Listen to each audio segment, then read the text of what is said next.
and welcome to Global Rights Zone. Today's topic: who is Nelson Mandela? Nelson Mandela was one of the most important leaders of the 20th century, a man who spent 27 years in prison, fought against apartheid, and eventually became the first black president of South Africa.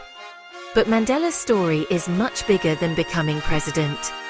Before we continue, please do like and subscribe to our channel Global Rights Zone for more videos like this. Going back to Nelson Mandela was born on July 18, 1918, in Mvezo, South Africa. His birth name was Rolihlahla Mandela. He came from the Thembu royal family, and his father was a local chief and advisor to the Thembu king. When Mandela was young, he learned about African traditions, leadership, and the importance of standing up for his people. He eventually moved to Johannesburg, where he studied law and became increasingly involved in the fight against apartheid. So, what was apartheid? Apartheid was a system of racial segregation in South Africa. White South Africans held political and economic power, while black South Africans were denied many basic rights. They could be forced to live in designated areas, had limited political rights, and faced discrimination in almost every part of daily life. Mandela joined the African National Congress, or ANC, and became one of its most prominent young leaders. At first, Mandela believed in peaceful resistance.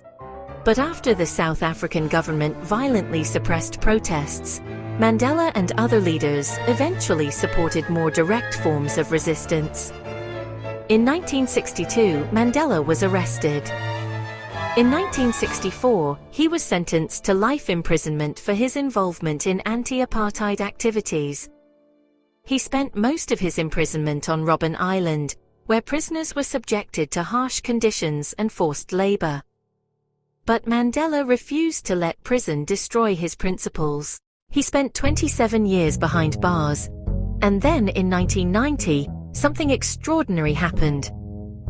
Nelson Mandela was released. Instead of calling for revenge, Mandela pushed for negotiation and reconciliation between South Africa's divided communities. In 1994, South Africa held its first democratic elections in which people of all races could vote. Mandela won. At the age of 75, Nelson Mandela became the first black president of South Africa. But perhaps one of the most remarkable things about Mandela was what he did with his power. He did not use his presidency simply to punish those who had oppressed him. Instead, he promoted reconciliation.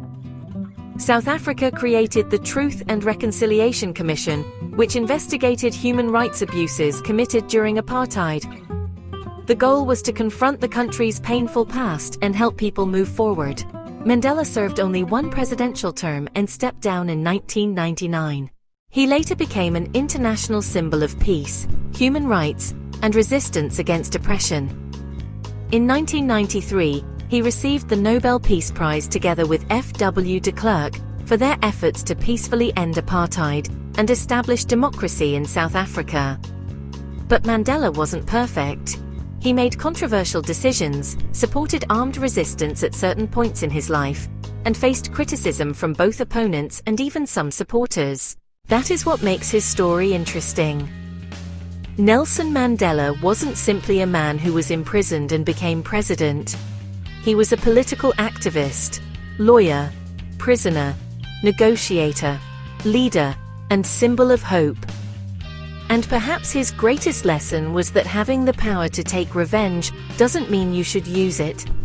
Mandela once said, "It always seems impossible until it's done." And his life proved exactly that. He went from being a prisoner to becoming the leader of the country that imprisoned him. Nelson Mandela died on December 5, 2013 at the age of 95. Today, his name remains connected with freedom, equality, courage, forgiveness, and the struggle for human rights. But if there is one thing we should remember about Nelson Mandela, it is this. He didn't just fight to change a government. He fought to change a society. And in the end, He showed the world that sometimes the strongest form of leadership isn't revenge. It's reconciliation. And there you have it. Thank you for watching our video. Please do like and subscribe our channel for more. And remember, everyone be human, be kind.